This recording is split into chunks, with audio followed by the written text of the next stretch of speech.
It's been about a day since the Apple event happened, as I'm currently recording this video. Like, I watched it the night after it aired, and I honestly really enjoyed it, you know? I didn't expect to enjoy it as much as I thought. I mean, it wasn't like the most, mind-blowing thing ever, but it was a nice change from what Apple's been doing with the other iPhones, recently. But what I want to talk about today, if you've surrounded yourself with this kind of, tech news and iPhone stuff, is I have a genuine question, which is, how long will the iPhone Air last? And I'm saying this because when you look back at the phone that, Apple's always had a history of trying to do something, where it's like, oh, we've made it this thin, we've made it that thin. The iPhone 6s were pretty thin for their time, and that's what, contributed to their Bendgate. The iPad Pro last year was, for 2024, was also pretty thin, 5.1 millimeters. Not sure if that bent. And their MacBooks from 2014 and 2015 are still really thin from some areas. Seriously, even though they're 10 to 11 years old, it's still wild to see that they were able to get the thinness down to that, even using Intel chips. But back to the iPhone Air, the iPhone Air, I'm trying to be realistic here, and it's also a shame because we've been hearing a lot of rumors about the iPhone Air for a while now, so it must have took them a while to figure out how to do this. And what they basically did was that they made most of the phone battery. So basically up to the camera, most of the phone is just battery, and then you have all your other just chips and processors just around the battery and stuff. And then you have the motherboard on top, next to the camera, most smartphones do. And that's where the entire phone, the entire brains of the phone is. And the bottom is just battery. So that honestly is pretty impressive.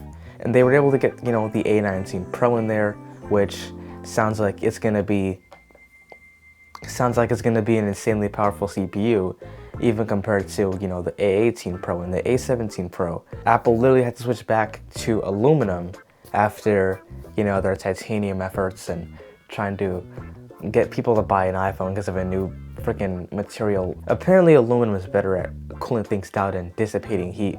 So, yeah. But for the iPhone Air, they went with titanium because it's stronger, I guess. And back to my iPhone Air question. I honestly don't think that this phone will last long, And if I'm wrong, I'm wrong. I don't have an intention of I have to be right. This phone has to go. But it's just I'm thinking the compromise. People won't know people won't want to compromise. Not everyone's a tech nerd.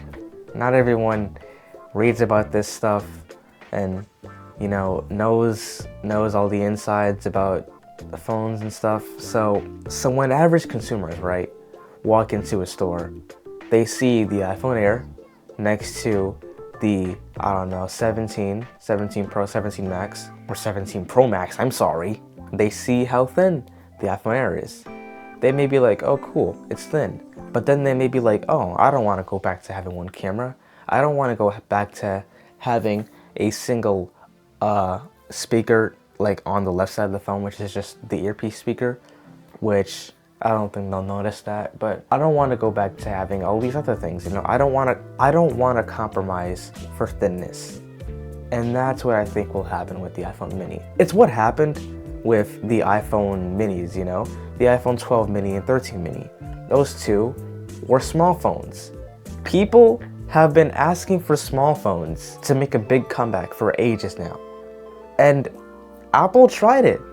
And the thing is, only the tech nerds were asking for that, not average consumers. I mean, I guess you can't say I guess I can't say every consumer was saying, oh, I want a big gigantic 6.9-inch phone, because that probably wasn't everybody. Apple decided to bring, small phones back with the iPhone mini.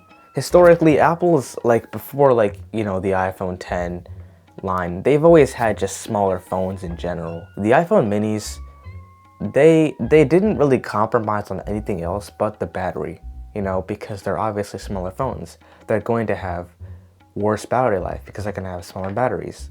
So that's the only thing where you're taking, you're taking a hit on battery life.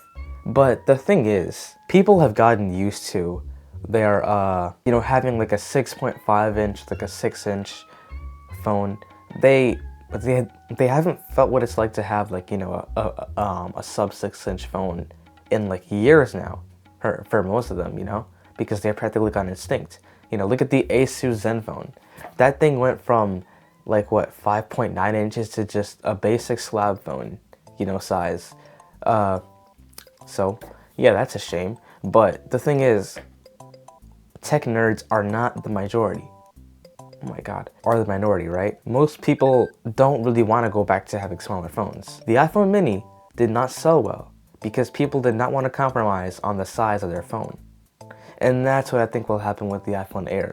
I think that people will not want to compromise on the thinness of their phone. They won't want to lose their other cameras. They won't want to lose their they won't want to lose stereo speakers. And again, I'm not saying that every person's going to be like this, There are going to be people that are like, okay, I would like to have a phone that feels nice in the hand, that's like nice and thin.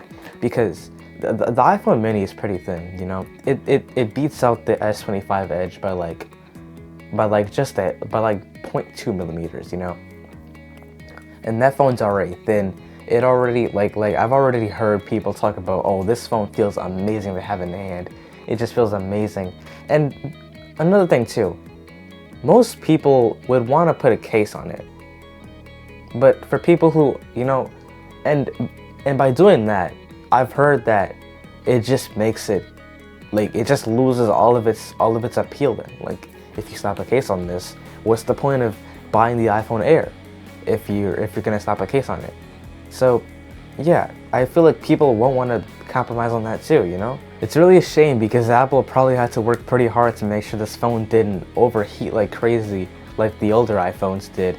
I mean, not overheat like crazy, but just get crazy hot, I used to have 2015 MacBook Air, and when I would try to unplug that thing from the charger was the charger was steaming. Not steaming hot, but it was pretty hot.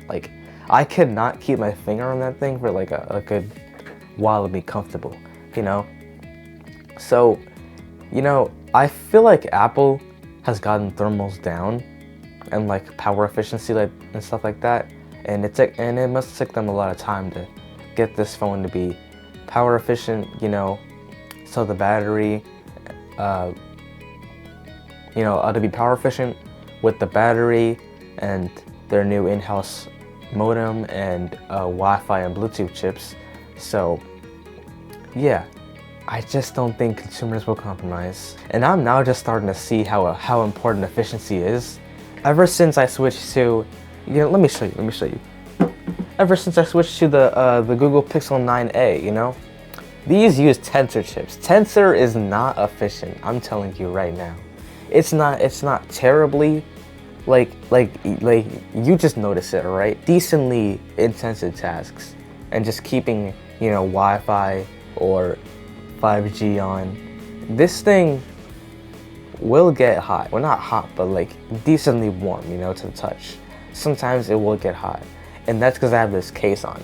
If I take this case off, this phone would probably be even more, hot to the touch. So yeah, I'm now starting to see how important efficiency is, and what people were saying when they were saying that, oh, Tensor's not efficient, because my old phone that I'm currently recording with, let me show you.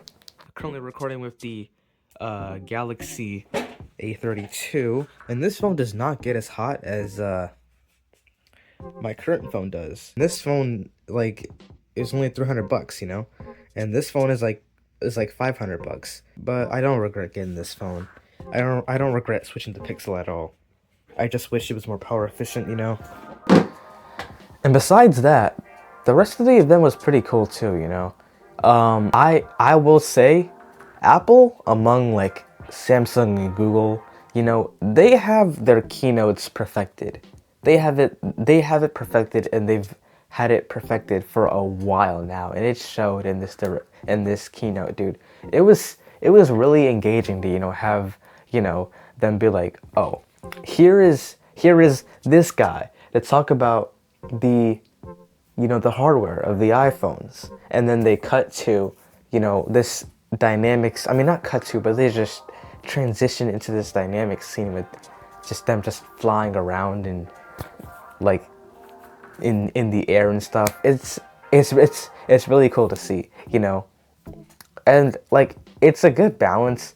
I mean, not good balance, but like I guess for me it's a good balance of like, oh, we're gonna have engaging shots, and then we're gonna get serious with the hardware. Well, not serious, but like, you know, we're at least gonna talk about the GPU cores and, you know, the neural engine, you know, and stuff like that. But for average people, I still say it's not gonna keep them engaged, but it's not for them. But yeah, compared to Samsung, their events, I'm gonna be honest, they're the worst out of Google's and Apple's. Like, dude, it is honestly, it's gotten to the point where I don't even watch a Samsung event in the raw anymore. I just watch one of those, everything from Galaxy Unpacked in 10 minutes or 15 minutes. You know, it's honestly, it gives me all the information I need.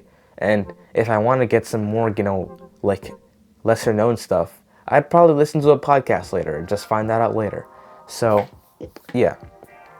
But Google is the interesting one, right? See, Google has not been doing this for as long as Samsung and Apple has, you know.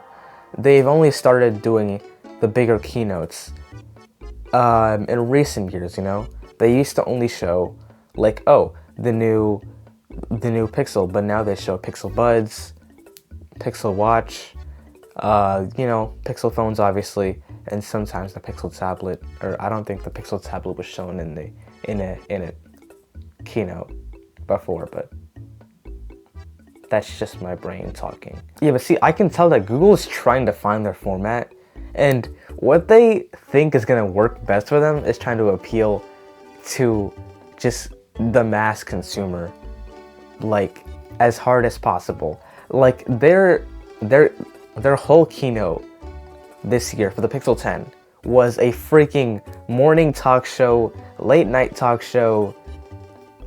I'm not gonna say fiasco, but attempt. Because I actually thought that like in some points, like at some points of this keynote, it actually did, you know, work. The format did work. But I'm just like, get me to the hardware, man. Talk about the specs more, man. And I know that's not Google's thing, you know. Google is like, I'd say, still 60% software and 40% hardware, because they do make, you know, a decent amount of hardware now. They make the Google Nest stuff and obviously the Pixel hardware stuff. So yeah, they are decently acquainted with hardware, but not as much as Apple or Samsung, you know. But still, they are trying to get the mass market informed on these Pixel phones, and I don't think it's gonna work, Google. People already don't watch the Apple event. They just hear about it from an article or a shorter video. So what makes you think they're gonna tune in? Oh, I might as well watch the Google Pixel event, man. And that may not be what they want either. They may just be like they may just want some other channel to just cut up some clips from the Pixel event and just shoot it on social media or something. Like, oh, look, here is freaking, I forgot who was there. The Jonas Brothers doing their new, filming their new song on the Google Pixel cameras. I guess that's the kind of exposure they want.